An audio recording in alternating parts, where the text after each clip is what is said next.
Bienvenue, welcome to Talking Rhetoric plus Digitality, this week's installment of RSA Remote.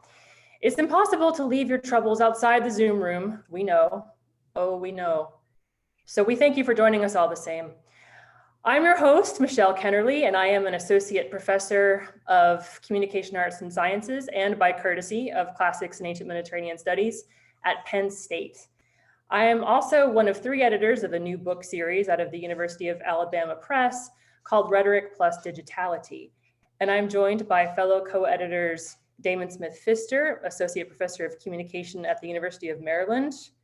I believe he just raised a hand in the air there. You got a sweeping gesture. And Casey Boyle, Associate Professor of Rhetoric and Writing and Director of the Digital Writing and Research Lab at UT Austin. There he is. We are also joined by 4 members of the editorial board of Rhetoric plus Digitality. Joanna Hartelius, Associate Professor of Communication Studies at UT Austin.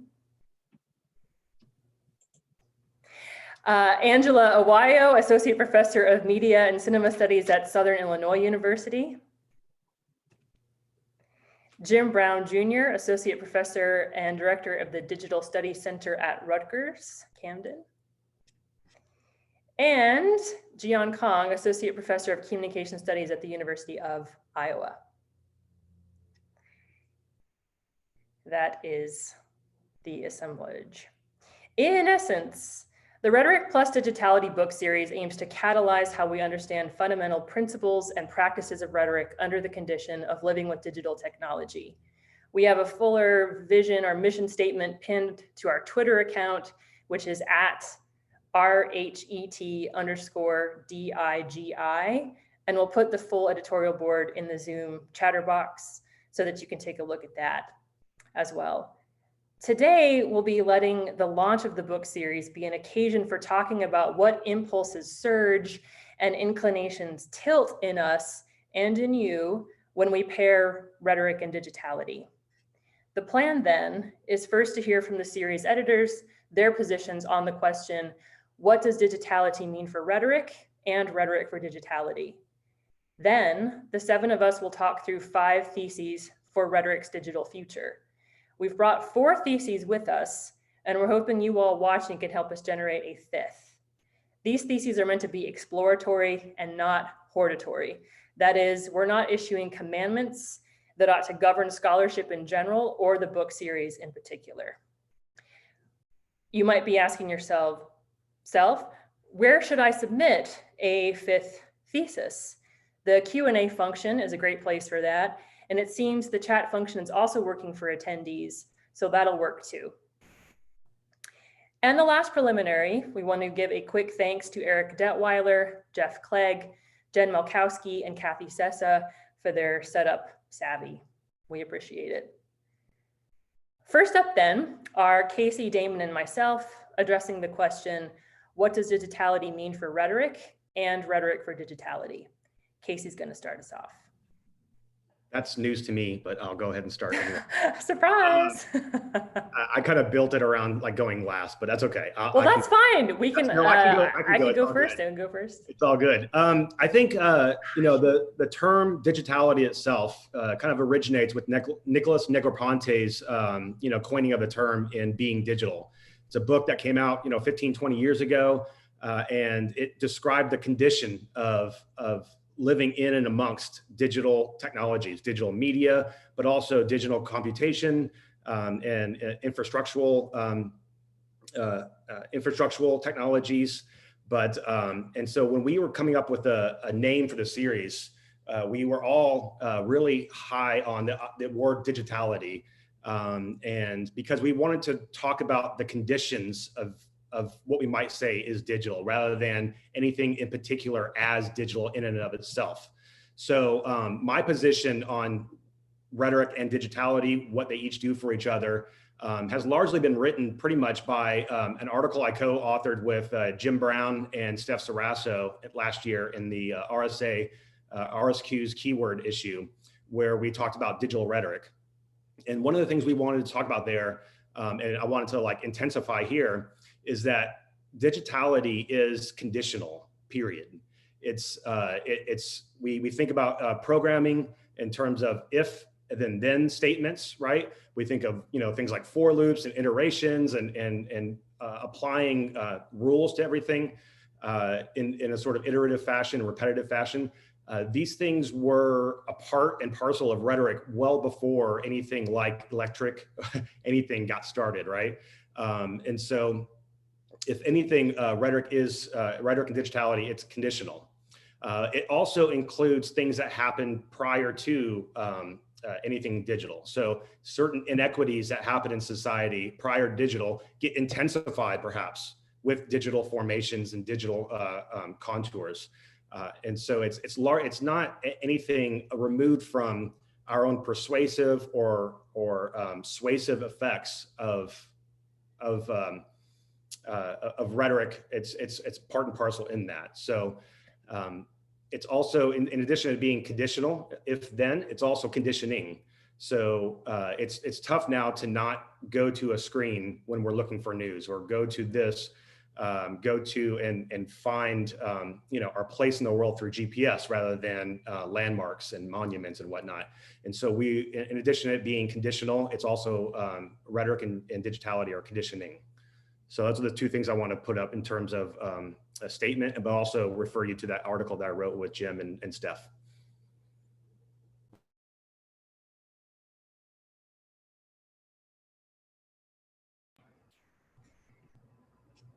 Thanks, Casey. I'm gonna go next. The study of rhetoric's pasts encourages a storytelling disposition.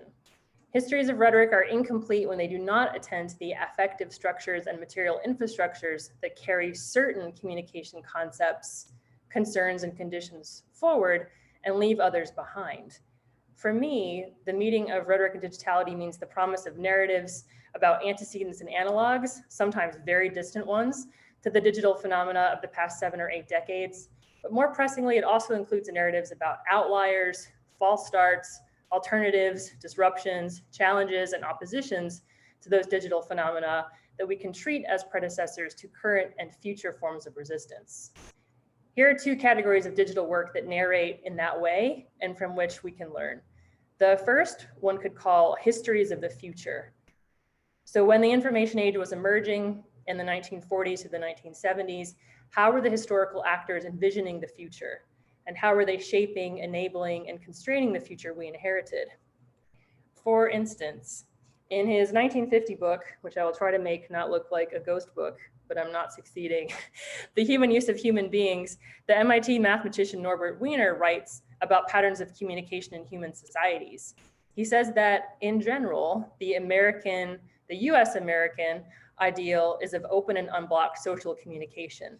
But he counters in this way: until white supremacy ceases to belong to the creed of a large part of the country, it will be an ideal from which we fall short. He envisions then how business people who don't really care about democracy might capitalize upon the communication enclaves white people have made for themselves to accelerate dehumanizing social systems. Glad that prediction hasn't panned out. Another example is dismantlings, Words Against Machines in the American Long 70s, a 2019 book by media scholar Matt Tierney that tracks resistance to cyber utopianism from 1963 to 1980 in poetry and prose. And in a book released mere weeks ago, and this touches back on what Casey was just talking about in terms of the conditional, this book titled If Then, How the Signalmatics Corporation Invented the Future, historian Jill Lepore offers a history of Signalmatics, a data analytics and social network tracing company founded in 1959 and bankrupt by 1970. And she calls it the missing link in the history of technology that connects the late mid-20th century to Google, Facebook, and Cambridge Analytica. And the second category of digital work we ought to build on frames the present and the future of digitality in terms of past systems. Krista Kennedy's book from 2016, Textual Curation, Authorship, Agency, and Technology in Wikipedia and Chambers Cyclopedia, enlarges upon systems of encyclopedism from the Enlightenment, mostly, putting into conversation 2 crowdsourced encyclopedias, one from the 18th century and one from the 21st. Ruha Benjamin's 2019 book, Race After Technology, Abolitionist Tools for the New Jim Code, announces right in its title that algorithmic injustices perpetrated against Black people function as the new Jim Crow. And Audrey Brock Jr.'s 2020 book, Distributed Blackness, African American Cybercultures, opens with attention to the Green Book as a navigation system designating safe spaces for Black people, asserting that networked information in the form of resources for identification, community, self-defense, joy, resistance, aesthetics, politics, and more is essential to Black online identity. In general, a well-written history helps unsettle fatalism. Histories of digitality told with the rhetorical studies inflection will hold hints and glimmers of how things could have been otherwise and still can be. Damon. Thank you, Michelle and Casey, and thanks to everyone who's tuning in. I know it's a bit of a slow news day, but hopefully we can give you something to talk about in the chat and the Q&A and around the dinner table tonight. I want to focus my brief remarks on the historically vexed relationship that rhetoric has with the tech words, techne, technique, technology, and architecture. At times, rhetoricians embrace the tech words, for example, in acknowledging how invention happens at the point of technical articulation. So I don't quite know how I'll make a point until I sit down at the keyboard and start co-constituting myself with the instrument. The pen in hand has long created conditions of rhetorical possibility in much the same way that a built environment can be architected in ways that enable or constrain certain kinds of communication. But rhetoricians also sometimes repress the technical conditions of their art, conceiving themselves as floating free in the history of ideas, with rhetoric as a mere vehicle for thought unmoored by the materiality of any technical apparatus. The mid-20th century hope of so many rhetoricians to convert our antagonisms into competing ideas that could be hashed out through symbolic clash was dashed in part by persistent inequities in access to the technical means of rhetorical production. As we've seen, protests from Palestine to Hong Kong to Black Lives Matter indicate how shifts in the material conditions of technicity shape the very possibilities of ideation. So with 2020's hindsight, we can appreciate that rhetoric can no longer repress its technical conditions. And this is the impetus for so many of us working at this intersection, but also obviously for the book series.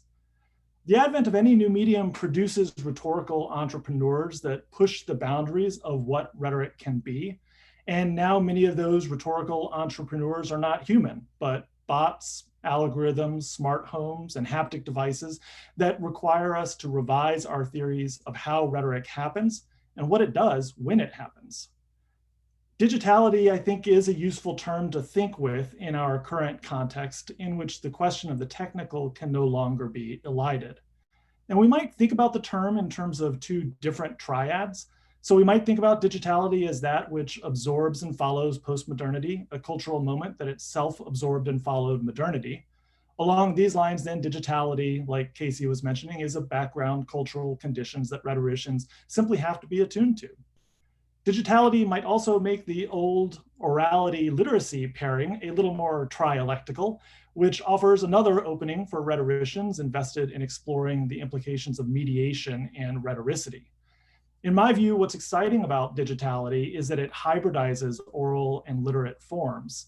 Face-to-face oral communication is back in the year of our Zoom, but we're also punching away at letters at a rate that may not produce the complete works of Shakespeare, but who needs that when you've got memes and Twitterific aphorisms, mobile phone poetry, and let's not forget the occasional book written with an assist by Zotero.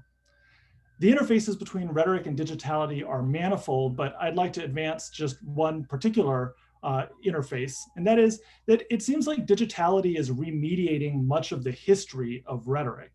What I mean by this is that many of the phenomena that we most strongly associate with digitality have antecedents in prior rhetorical cultures. Thus, rhetoricians' familiarity with histories and theories of rhetoric are uniquely valuable in shedding insight into what's happening now in contemporary communication. So, the raucous displays of rhetorical prowess throughout networked public spheres mirror what we understand about the culture of display favored by the sophists of ancient Athens. We're clearly in the digital incunabula, the cradle stage of digitality, in which arguments about algorithmically ordered digital news feeds parallel in some ways arguments about editorial authority to order stories in early modern newspapers. The raced, gendered, and classed politics of the platform that so occupied the 19th century are being really horrifically updated in the context of organized digital harassment campaigns against folk who speak to structural injustice. The belief of some elocutionists that a particular facial expression or gesture entails specific effects is being rehabilitated by the boom in facial recognition technologies that purport to assign definitive meaning to a wandering eye or a furrowed brow, as we've seen with some of the controversies over lockdown browsers. All of these digital phenomena give unique analytical and theoretical purchase to rhetoricians, offering us an opportunity to do what rhetoric has long done: steer our tech words and our culture in better directions.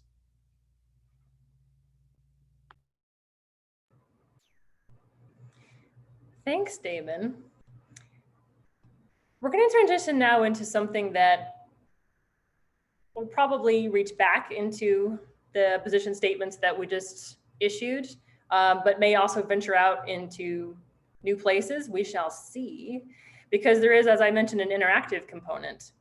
We're moving right now into the 5 theses for Rhetoric's digital future, 4 of which we've pre-generated, but we're looking for a 5th one from all of you watching. So please submit your thoughts through the Q&A or chat function, and we'll try to incorporate your ideas as we move along.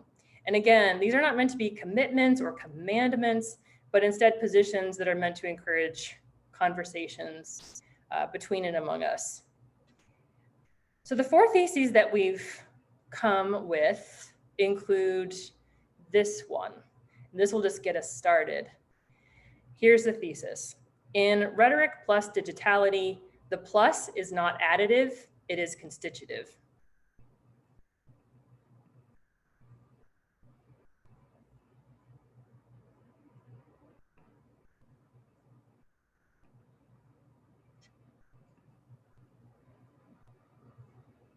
Everyone just muted themselves. I'll say something. My first impulse to say something is, well, yeah, right. But that's not a very instructive response, I think, to what is a lovely and generative thesis. But the one place where I maybe would locate this is in a question that I've been thinking about in terms of the mutual constitutive and kind of aggregating dynamic of the place where rhetoric and digitality find their confluences. So as we're seeing, just for instance, then, as we're seeing mobilization of all sorts, corporate, political, resistant, et cetera, what can we learn about the kairos of both secrecy and disclosure, which seem to be really present concepts for us right now? So if rhetoric and digitality are mutually constitutive rather than additive, plus, I should have said plus, then where in that can we see a movement to emerge or to retract in terms of momentum, maybe, and or something about time, kairos time, like a moment.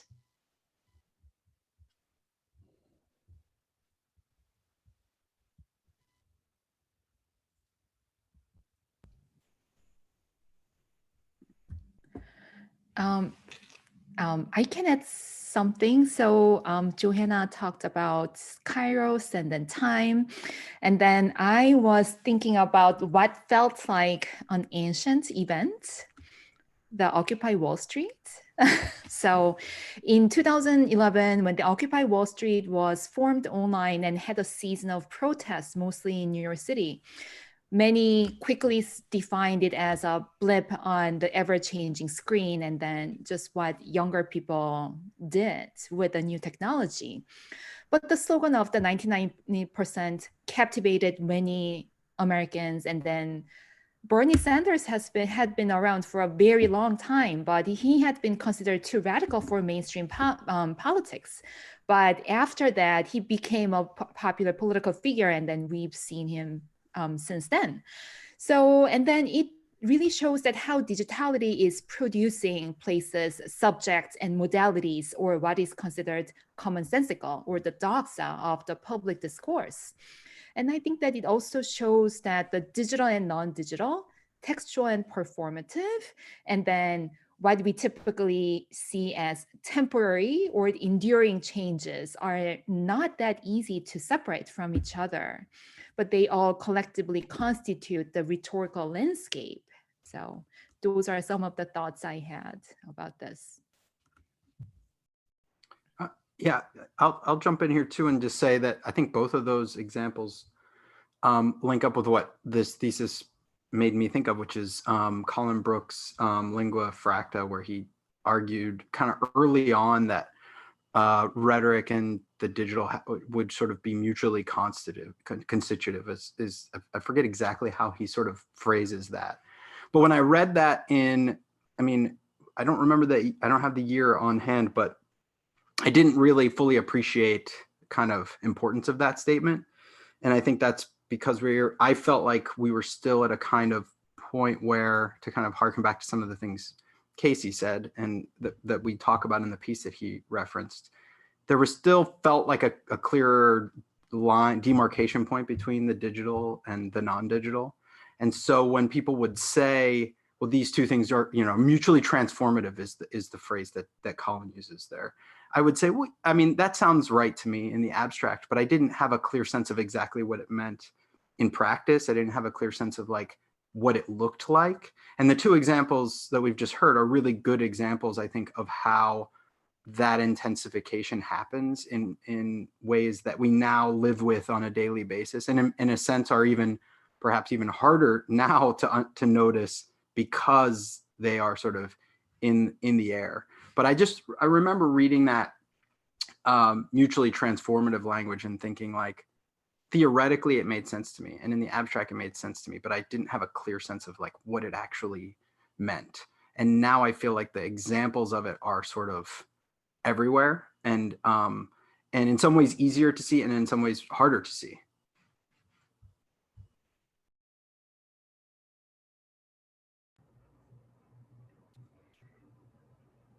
I have a question for you all. So I've been reading Neil Postman's Technopoly from 1993. And in the intro, I think it is, he says, in the year 1500, 50 years after the printing press was invented, we did not have an old Europe plus the printing press. We had a different Europe.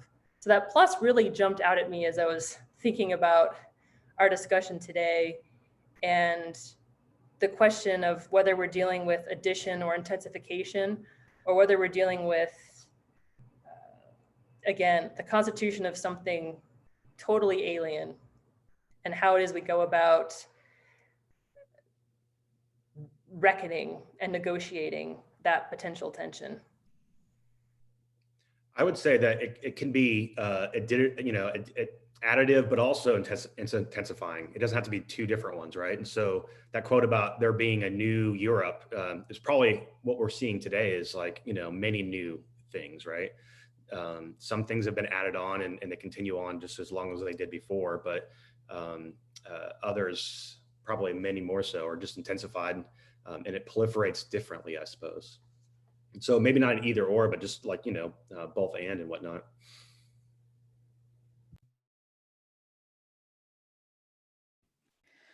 Oh, wow. So that's a really interesting question. And then to a certain extent, I fully agree with Casey's point. So I think that the changes in scale at some points becomes qualitative change.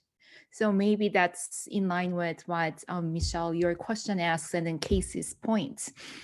But sometimes at the same time, I wonder whether the kind of changes that we are seeing are how revolutionary they are. So every generation had their new technology. Electricity completely changed the organization of our time. It was a new technology. And then when TV was a new technology, it was revolutionary.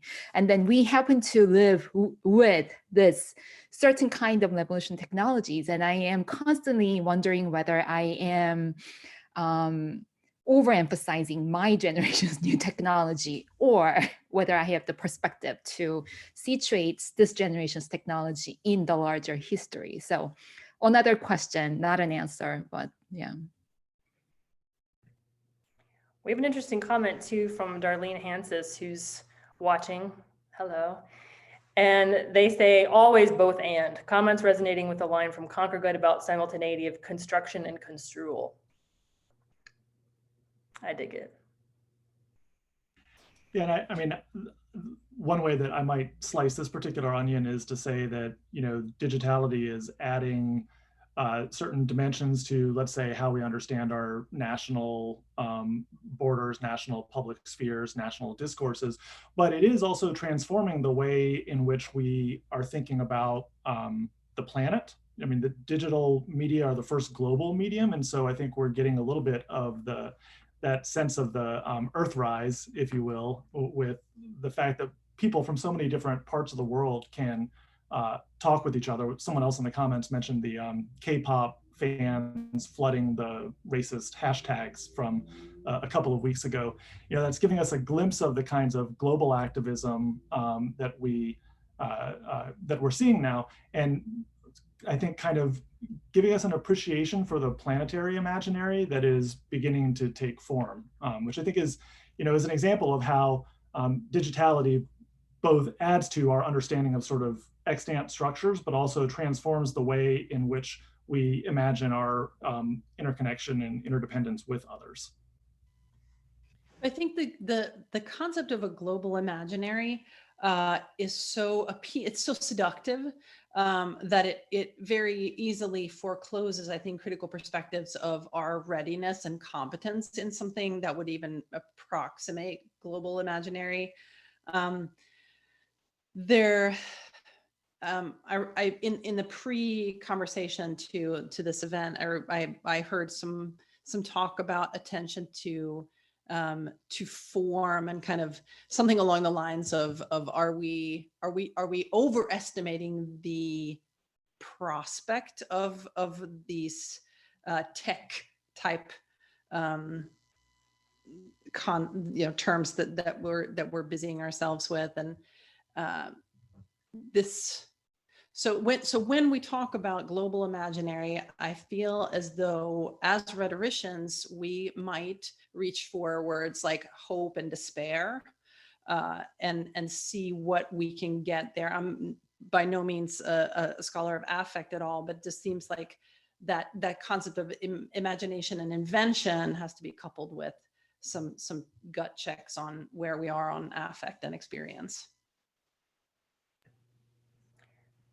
This might be maybe a good thread into another thesis, which doesn't mean we're leaving the first one behind, but another thesis we talked about was this one. The most interesting things about digitality happen behind and beyond the screen, not on the screen. So it certainly seems like this conception of a global imaginary is one of these things happening behind and beyond that we can incorporate into discussion of this thesis and also push out and explore more. I certainly think that that's where our work needs to happen. I mean, I'll have to say the last question, I've been sitting here trying to figure out what's at stake with the last thesis. What exactly is everyone responding to? Because I don't seem to be on the same page with what is at stake about the separation or the coming together or of digitality and rhetoric. And it seems like there is maybe a disciplinary force that there is a resistant to digitality, and that's what everyone's responding to, where everyone outside of rhetoric, I don't think is having that conversation. So is it a disciplinary conversation, that last thesis, or is it something larger and more substantive? And if so, what's at stake with it? That would be my response to the last thesis, because I was trying to find my footing in it. I couldn't understand why why there was tension there that I didn't totally see. So I'd be curious how everybody feels about that, or if that makes sense to you all. But I think in my work, and for a little bit about my background, I was trained in rhetoric, but shifted to media and cinema studies, and that's where I'm currently housed. So, you know, I am coming from this where I'm not just looking, I'm responding in that space to media's preoccupation with the screen, and I'm seeing rhetoric's preoccupation with the screen. And the problem with that is that there are these processes that happen that have to do with civic engagement, constitution of identities, the way people come together, that happen behind the screen, happen you know, as the discourse circulates in spaces that are face-to-face and live, that need to be part of how we understand the engagement with the screen. And so absolutely, I mean, how this happens is that I study documentary and social change, and you can't get a hold of that on the screen. That is the only thing that's on the screen are representations. It's what people do to gather, author those representations, and how they circulate those representations is where social change is found. So a huge part of our understanding about, I think, public engagement would be lost if we get preoccupied with the screen. And this is where I think rhetoric is particularly adept to make a contribution to conversations in cinema and media studies, is that you have theories of circulation. We have rich theories of public deliberation. We have rich theories of movements around things that cinema and media studies do not have, right? And so that's why I think there's like really some instructive ways in which the disciplines can speak to each other.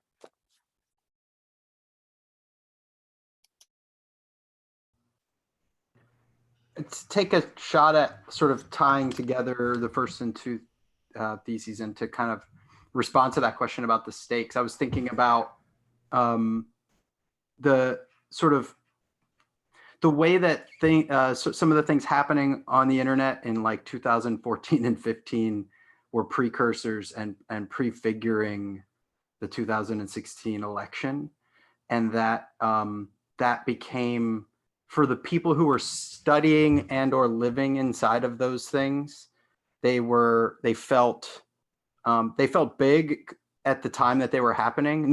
Maybe not so big that they were going to literally like reshape or American politics, but everybody sort of saw something big happening, and it felt small to most other people because they thought, well, who cares about a group of people shouting ethics and games journalism? Like, why would that matter to me? But the sort of rhetorical tactics honed during that time period were obviously the tools then wielded in 2016 and continue today. And so the question is, like, to get back to the first thesis and also then to touch on the second, I mean, what's at stake in that first question is, are these tactics digital?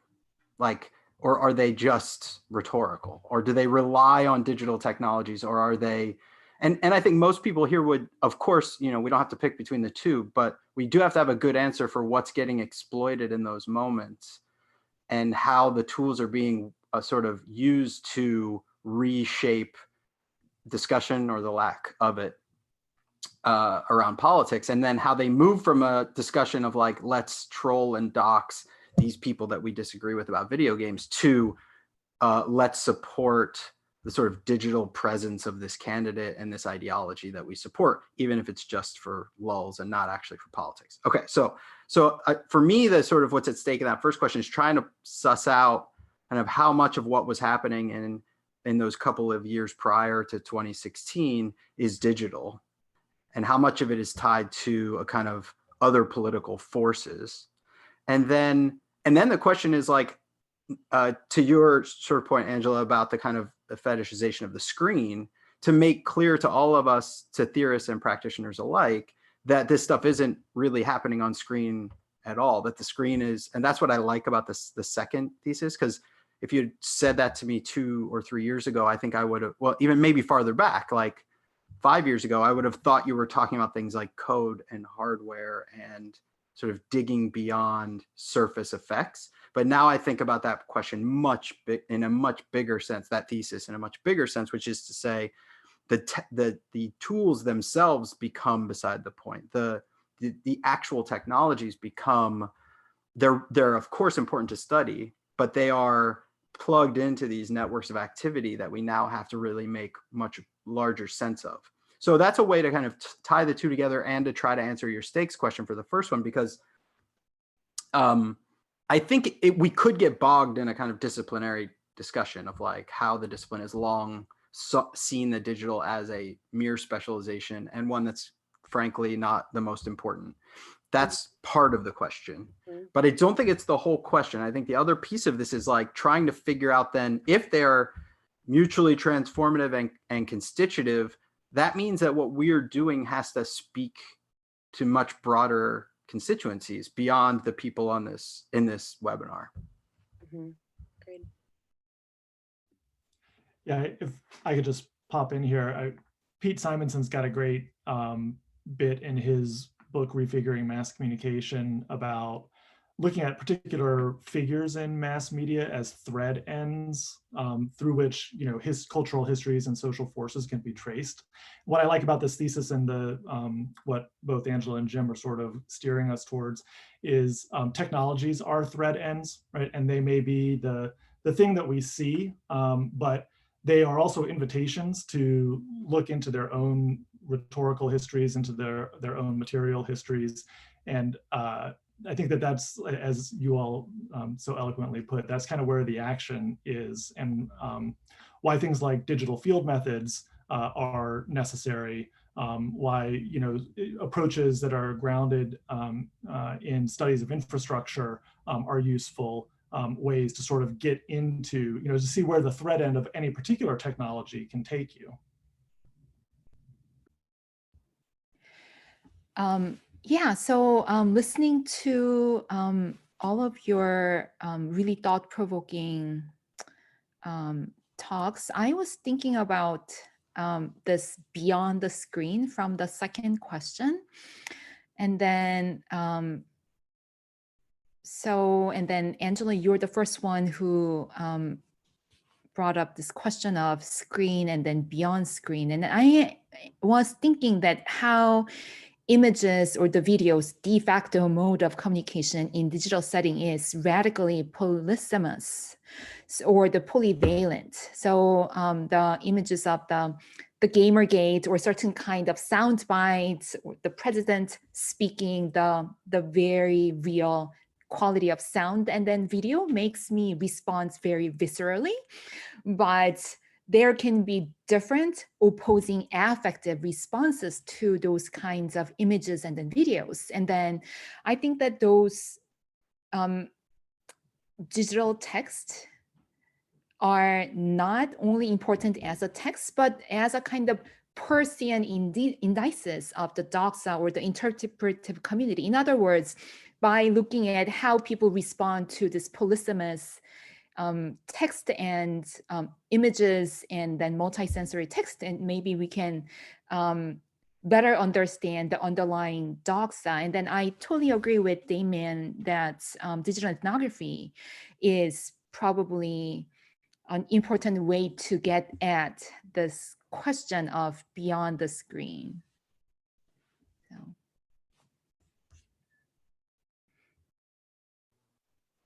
I'll just have one quick thing about digital ethnography that is not is a complete tangent, but I would love to hear folks' thoughts about this is a kind of in the weeds question, but how digital ethnography might deal with or continues to try to deal with things like IRB, because I don't know if anybody here has tried to get an IRB through that involves.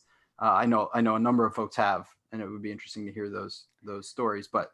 You know, if we are going to move to those kinds of methods, IRB in my institution has no idea how to grapple with the question of digital ethnography, let alone me trying to explain to them what exactly it is we want to study.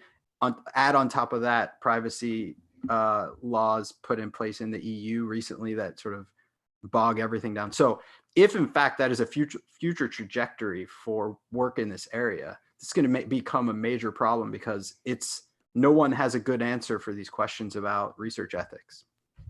I think one of the things that we do, and the digital is also about advertising. So I'm going to advertise my summer institute here, digital field methods that we host every summer here at Texas. But one of the things that I think in response to Jim's question is like, what is it? I mean, IRB is about representing, right? It's like making sure you don't expose and represent or misrepresent vulnerable populations, and it's protecting the research subject. But what is the subject? Right? What is the subject that you're talking about when you're talking about hordes of Twitter like bots? Like, do they need IRB? No, they don't. We don't need to like worry about how we treat Twitter bots or whatnot, whether or not they're true or like real live people or not.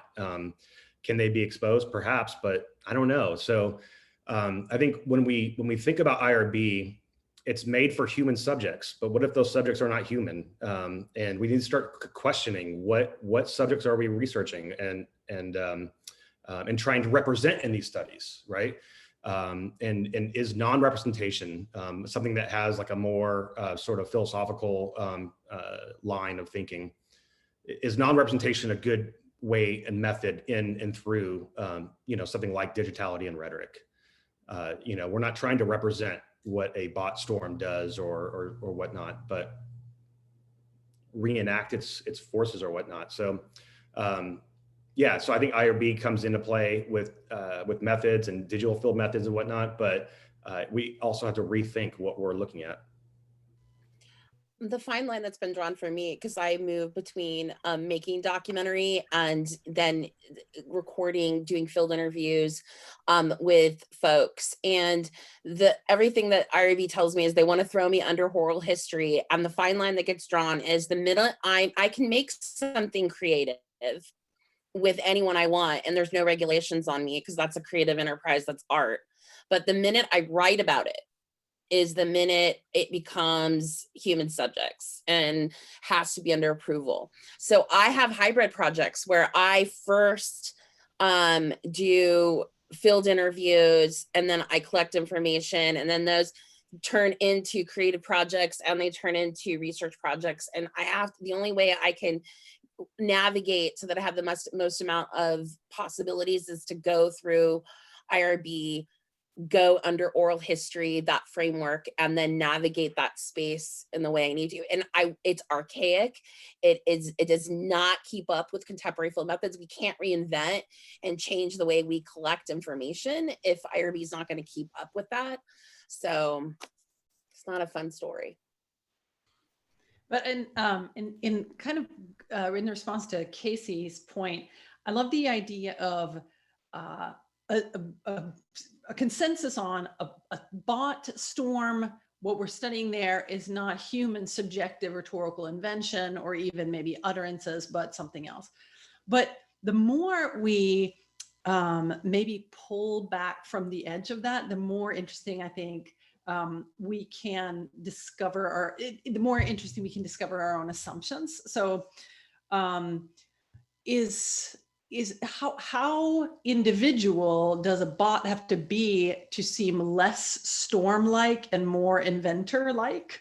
The example that came to my mind was a master's thesis that a super smart student of ours did last year on sex robots and on cleaning automatons, right? On like the little vacuums that move around and ways that those become human-like. And then where are we then? That like, even if we had all said that that Twitter bots are not human subjects, then it just gets so slippery.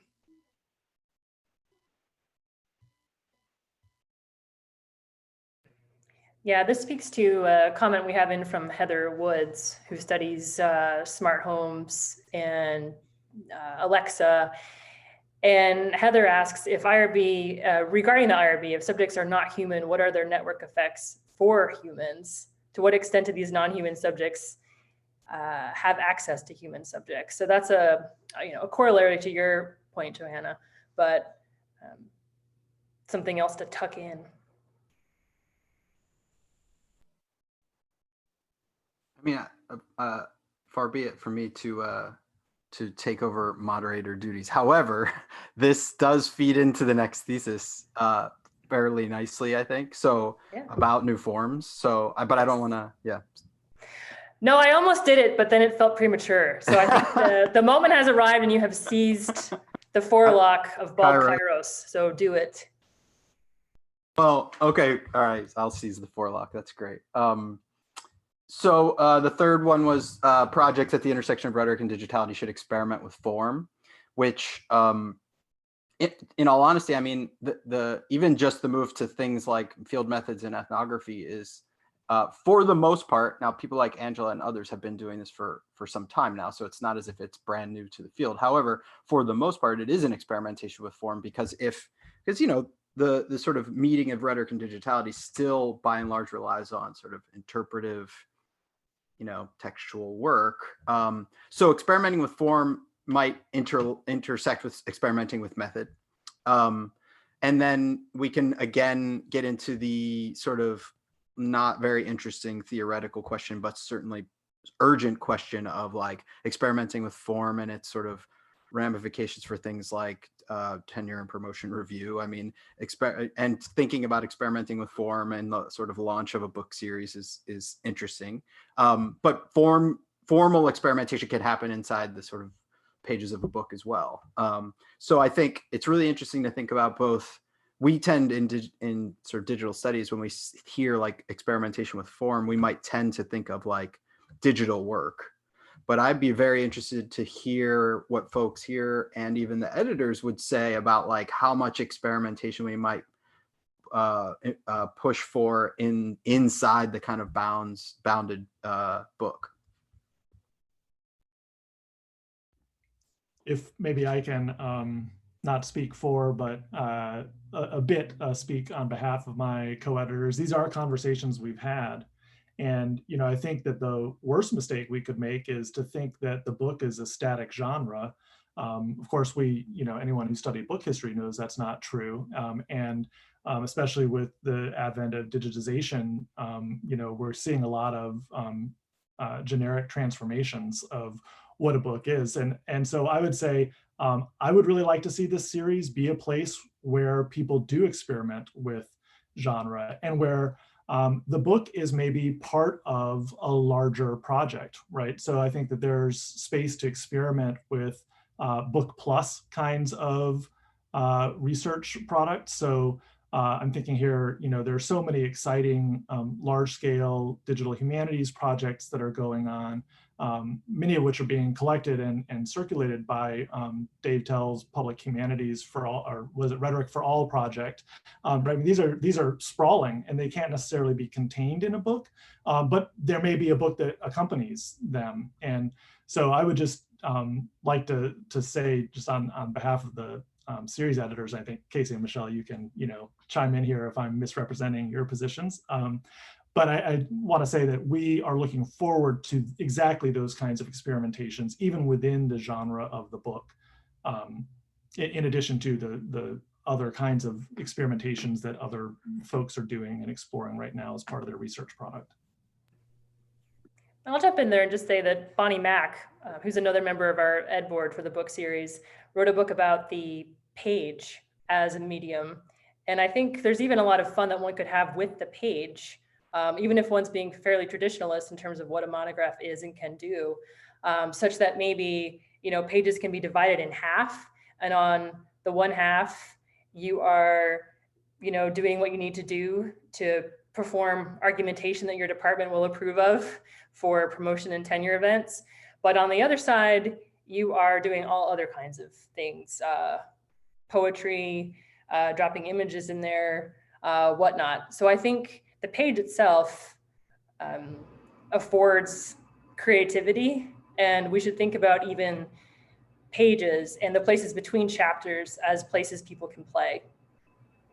Yeah, I just follow up with that. And I think Dan Waterman, who's the editor at Alabama, who is the one who's supporting us and encouraging us, he's probably like freaking out right now and getting all upset. It's like, wait, what? I didn't sign up for this. Yeah, I think he probably did. So, but yeah, there's lots of different ways to think about form. And I think that it's really tough once you start thinking about, you know, digitality as a condition, form and content you can't separate them anymore. And that once you start thinking about the content of that kind of thing, the form has to follow, right? It's one informing of a book project or a scholarly research project. So, you know, I think we're all open to that kind of work in this series. Waterman just said he did sign on for this. So. now he's on record. So we've got him on record. So this is how it works, you all. We'll get Dan on record on this kind of thing. And yeah, so bring them. Well, to really mess things up, I posted an example in the chat of something like that might get people thinking about an interesting experimentation with form called Between Page and Screen, which is a book that as you open the book and hold it in front of a web camera like thing, things happen on your screen. So you could imagine immediately that a page has two audiences. It has the human reader and then it has the camera, and that those two audiences do different things with the text. And that opens up to sort of harken back to everything folks have said, that the page becomes a kind of multi-dimensional space that multiple things can be happening. And what I like about sort of imagining a project like that is that it can kind of sit on the desk of, forgive me, the sort of crusty old English professor who has to decide your tenure case. I'm slowly becoming one, so I can say that. But it looks like a book. It's a very sort of legible thing. It's got chapters, it's got an argument, but it's doing all of this other stuff that may or may not be, thank you, Casey, that may or may not be obvious to multiple audiences. And that's okay too, because different audiences are going to do different things with an artifact. So I think it's interesting to kind of play. I love the idea of kind of playing with the form of the book in ways that can still be very legible as what we would normally call the monograph.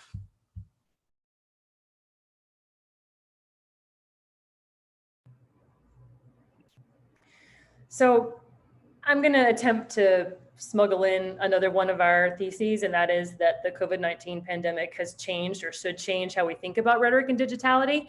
And I think this is a question that's really entangled with all the other preceding theses, maybe even the question of scholarly form. Some departments are allowing tenure line faculty to opt for tenure extensions, but if you can't write now and you can't write 6 weeks from now and you can't write 6 months from now, then those extensions are not really worth a whole lot. So we're going to have to adapt to this thing. And maybe we can think about questions of scholarly form as a COVID-19 pandemic and the academy question. I can start with some good news. How about that? Please. So I've been in conversation with media makers who are educators from all over the world who are trying to figure out how they're going to do this work, because big cameras, large productions, all that stuff is not possible anymore. So the thing that's happening is everything's going amateur, mobile, small, and incremental. Guess what rhetoric and digitality is wrapped around? It's wrapped around those things. So I really think like what's been kind of cultivated here in terms of like digital field methods, in terms of writing with video, in terms of video essays, in terms of all these things that you're integrating into the pedagogy, into the curriculum, is likely where things are going to have to go for anyone producing media in the academy for the next 2 to 3 years. So there's a way in which what is happening here can really have some impact given the philosophical foundations and rich theoretical work that sits upon that production impulse, the digital production impulse. So that would be my upside to this situation and where this particular rhetoric and digitality is positioned.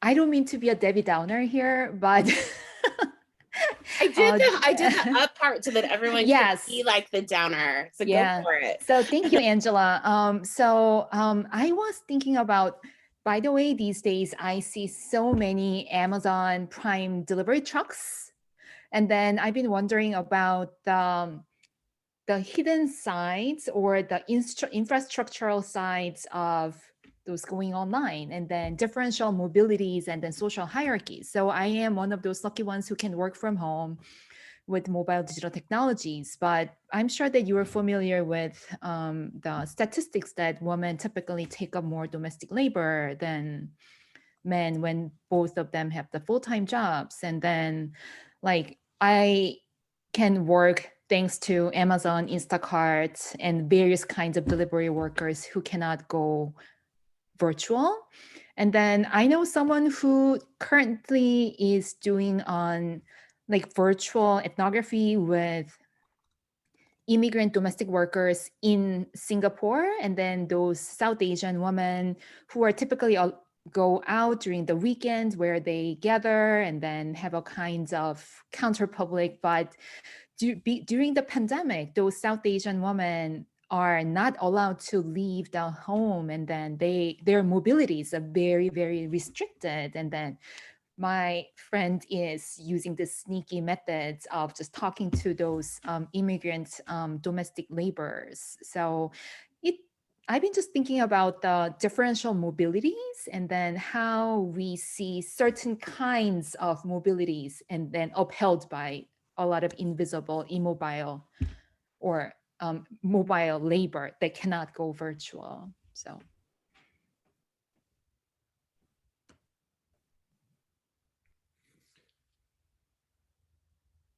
In response to Michelle's question in the thesis, I think I posted in the chat a short article by Kim Stanley Robinson, who talked earlier this year about COVID and what its portent is for us, right? And when I read that, I thought this was like one of the best rhetorical takes on COVID that I had seen yet. And what he's basically proposing here is that COVID is a conditioning event. It's an event that conditions us for who knows what next, right? And there's just an abundance of possibilities for what we build from here on out, what we lose, what we build, what we can scrape together afterwards, right? And so I think that has everything to do with kind of the conditional and the conditioning effects of digitality and rhetoric. So I would encourage people to go take a look at that essay, because I think it's a phenomenal essay, and one that could directly inform how we think about the rhetorical and digital together after COVID. Also seems like all the work that's been happening in digital studies sort of on infrastructure, this gets at what Jiyeon, I think, was talking about, the sort of broader infrastructural impacts of something like COVID. So all that work is sort of prime for this moment, because and then the other piece of that is how rhetorical work on infrastructure writ large can inform that, because even prior to the media studies sort of shift to those questions, arguably rhetoric has sort of always had major sort of interest in infrastructure, whether that's spatial at the level of like topoi, whether that's about ethos and how it shapes communities. So all of these sorts of terms and concepts in rhetoric are primed, I think, for this sort of shift toward, okay, if the infrastructures are going to be conditioned by COVID, and if they're intensifying inequalities, then it would seem that we're in a good spot to begin to kind of theorize and intervene in those problems.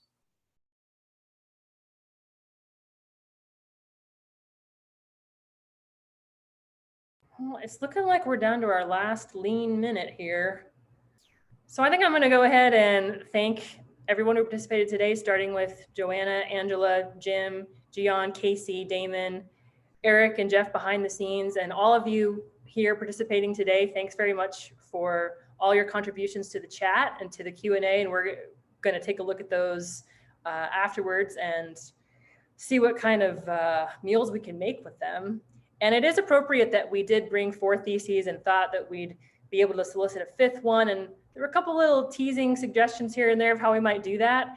But really, I think we're kind of leaving this with an ellipses, which is kind of also how we kind of wanted it. The fact that there are these little dots here, and we are hoping that the conversation just keeps going and flowing.